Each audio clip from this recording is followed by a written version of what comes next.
Elegant Sea Urchin is a continuous therapeutic outlet. Written, produced, and presented by Studio Swoon as part of the greater Swooncraft Creative.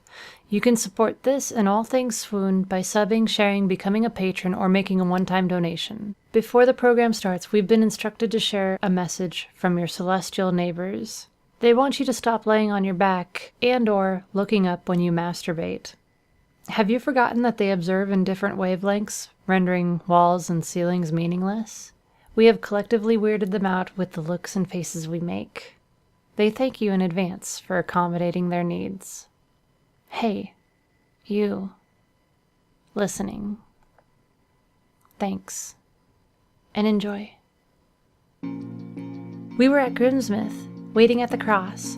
Jones had told us to wait for our transport while he scuttled off somewhere. I can't believe you or him, Faye, Yule said. I fiddled with the Wavio, preparing it for Dame Marin's cast. We didn't even go to the banks to see the Wheeligs, I reminded her. This is the first real burg we've been in, and the dithering dooks won't let us look around. I'm pretty sure Yule wanted to visit Taylor Hollows. It's not the end of the Smogs. Sina had a screwdriver and a little contraption. And you, Sina, you sound just like him. A delightful beg-thucking non-elder. Please, whisper more pleasantries to me, Yule. She rolled her eyes, breaking her attention from the contraption. I asked her about it before Yule took her invitation. Sina explained, my dad has me taking over the business in a few years. She was lost in thought for a moment, seemingly unable to find where she had the screwdriver inserted just seconds before. I'm able to go on this trip because my first task is to figure out how to solve these fractal gadget boxes. What does that one do? I don't know yet. Ahem, Yule cleared her throat. Sina looked up and saw mild panic in my face. Don't worry, it's not dangerous. These first few engineering puzzles usually... well, they only have bells and whistles, nothing dimension colliding. I was quiet, and not really reassured by her words, so she added, nothing to send you to a different dimension either. I looked up from the inactive Wavio I was anxiously tuning.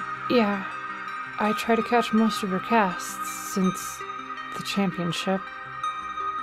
I felt bad that you never got that interview, and thought I'd see if you were worth it. Found out you were a lot different than, or... well, you see the sonar image. I heard. I felt... better. This thrumming static. It's not thrumming, I'm just trying to be dramatic. It's humming. That's not smog-laying prose, it's nearly someone else talking. In the waves on Dame Marin's casts. I don't know what else to say about it, but it's annoying now.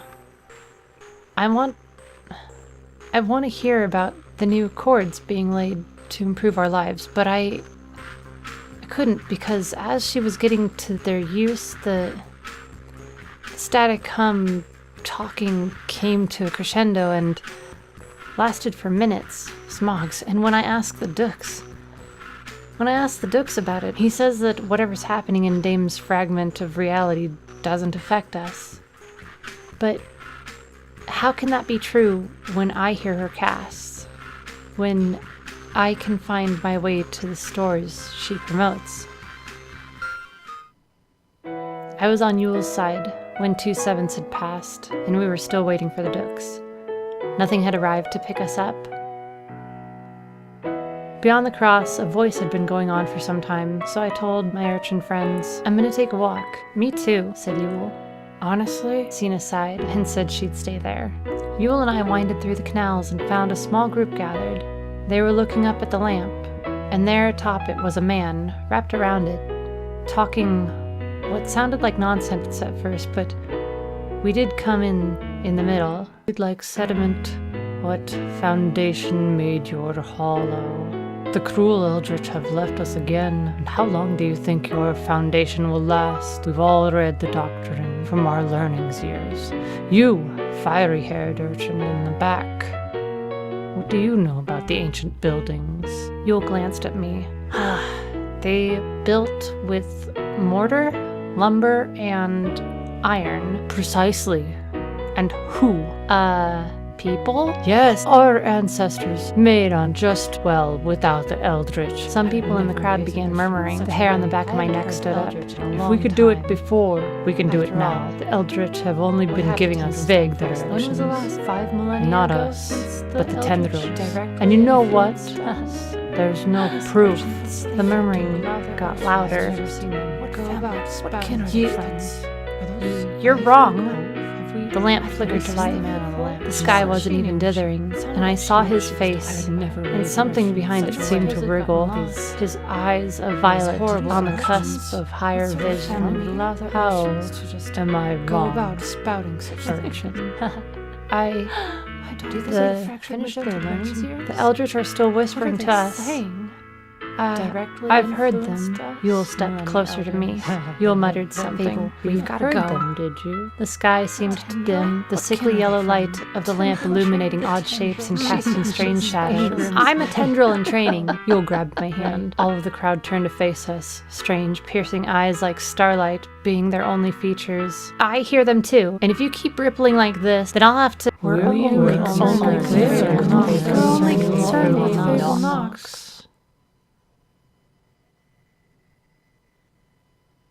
His face was familiar. And then... Kay? Is that you? Those gathered, morphed with the flickering light cast by the pillar. How did it get so far away?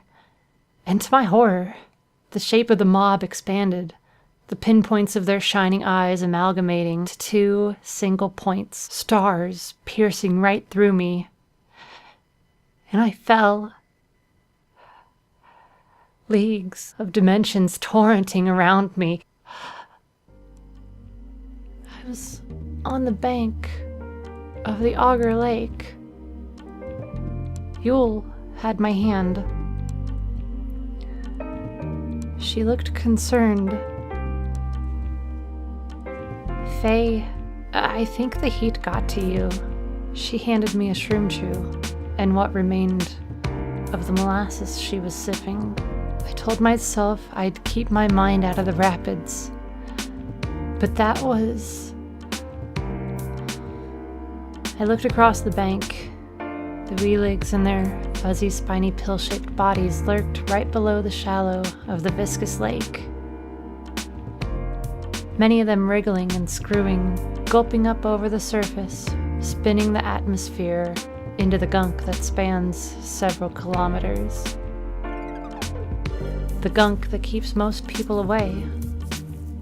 Honestly, it smells like rotten charp and burnt sugar. I found Yule's eyes. Are you okay? I told her I was. We didn't have time to deal with the rapids of my mind. The day was dithering, the sky was becoming tangerine.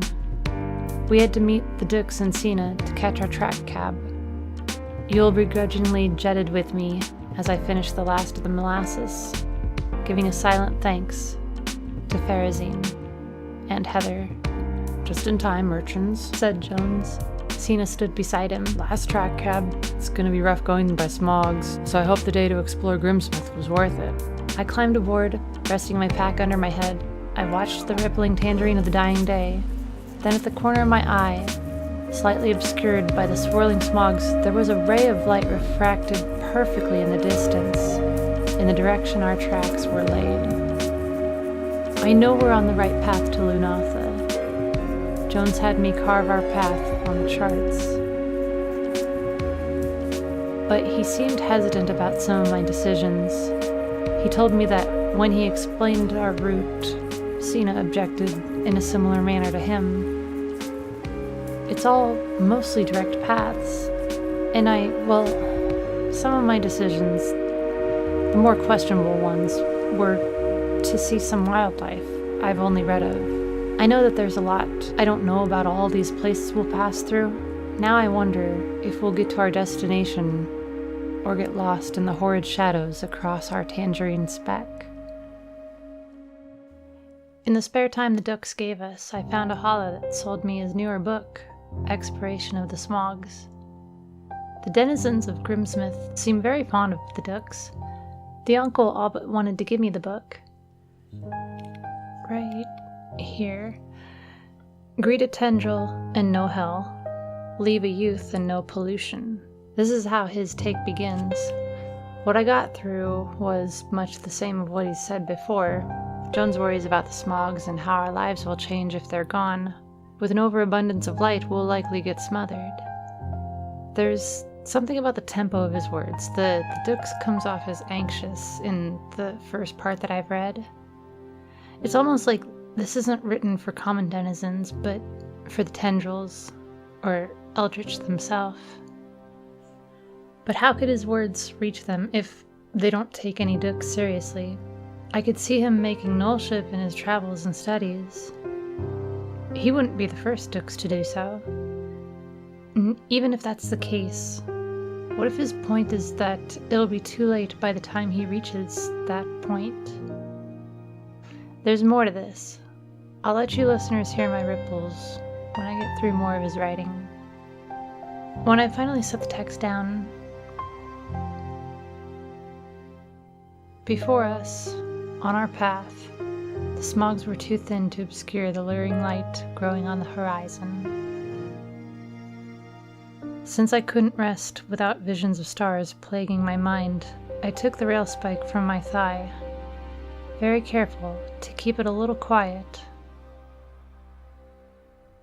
I etched into the wood frame of my bunk in the track cab, love, not loathe.